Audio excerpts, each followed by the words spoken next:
Je pense que c'est quelque chose qui doit se poser à tous les artistes à un certain âge de leur vie. Quand derrière eux, ils ont accumulé énormément de travail et que vient le moment de se poser la question, mais qu'est-ce que je vais faire de tout ça? Donc, est-ce que je vais le donner à un musée?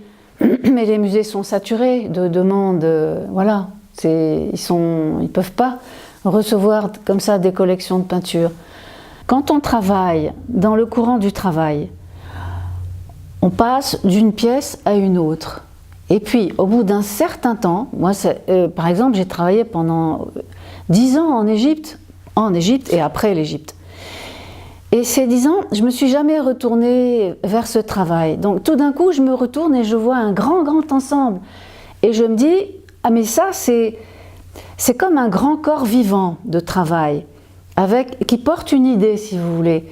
Et ça, je trouve que ça échappe au système marchand. Voilà, donc on ne peut pas le vendre comme ça, c'est pas possible. Il faut que ça reste, il y a une cohérence, il y a une cohésion. Et donc, étant donné aussi que c'est un travail particulier, parce que en Égypte, c'est tout un travail qui est fait comme dans un mimétisme par rapport à la culture égyptienne, où il y a la matière qui porte une spiritualité. Donc, c'est pas un travail, enfin, comment dirais-je, marchand, commerçant, enfin bon, du système, c'est un peu à part, quoi, si vous voulez.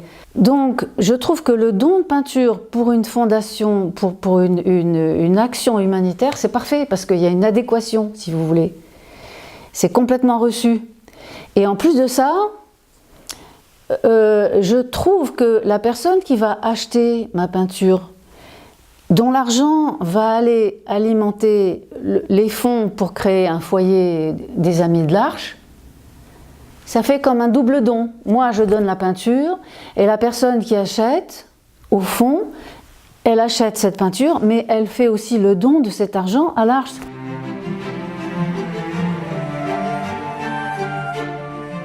Ça a été très long, parce que quand je suis arrivée en Égypte, je ne savais pas pour combien d'années, c'était peut-être pour toute ma vie. Donc j'ai eu une période très longue d'acculturation, où j'ai perdu mon être français. Le temps que l'Égypte arrive en moi. Et j'étais dans un milieu scientifique, donc qu'est-ce que je vais faire de ma vie là-bas? Et en plus, j'étais aussi entourée d'artistes que je faisais venir. Donc, mon histoire, ça a été, qu'est-ce que je peux faire, moi? Qu'est-ce que je peux amener? Parce que la science, c'est pas possible, je suis pas scientifique. Qu'est-ce que je peux amener avec ma peinture en Égypte pour une compréhension qui m'intéresse moi d'abord?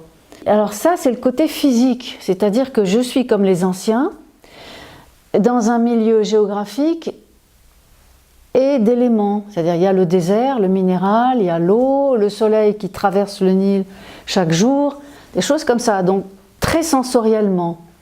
Après avoir beaucoup travaillé dans la campagne, je me suis retranchée dans les temples. Et là, tout s'est synthétisé, c'est-à-dire que toute l'Égypte ancienne que j'avais apprise au contact des scientifiques, la beauté et la perfection de cet art et tout ça, et en même temps le côté sensible, parce que dans cet art monumental qui servait à faire marcher le monde, c'était comme une centrale nucléaire, d'après une image d'un scientifique, il y avait la présence humaine et donc très émouvante. Par exemple, le pied du pèlerin ou du prêtre qui est gravé. Donc une autre échelle, l'échelle humaine, ou les petites tables d'offrande qu'on portait dans les mains. Ça aussi, donc c'était extrêmement émouvant. Et là-dedans, je pouvais me glisser. Voilà, ça a été comme une porte. Et parce que moi, mon danger, c'était surtout éviter l'égyptomania, cette espèce d'orientalisme mélangé, là, comme ça, c'est cliché. Donc j'ai eu quand même beaucoup de chance parce que je suis restée très longtemps. Et ça m'a permis de m'imprégner en profondeur. Et c'était ma démarche, c'est-à-dire que je lisais pas beaucoup, j'étais vraiment au contact des choses, je touchais, je rêvais beaucoup, j'ai beaucoup marché, déambulé dans le désert, etc. Voilà, c'est comme ça que c'est venu.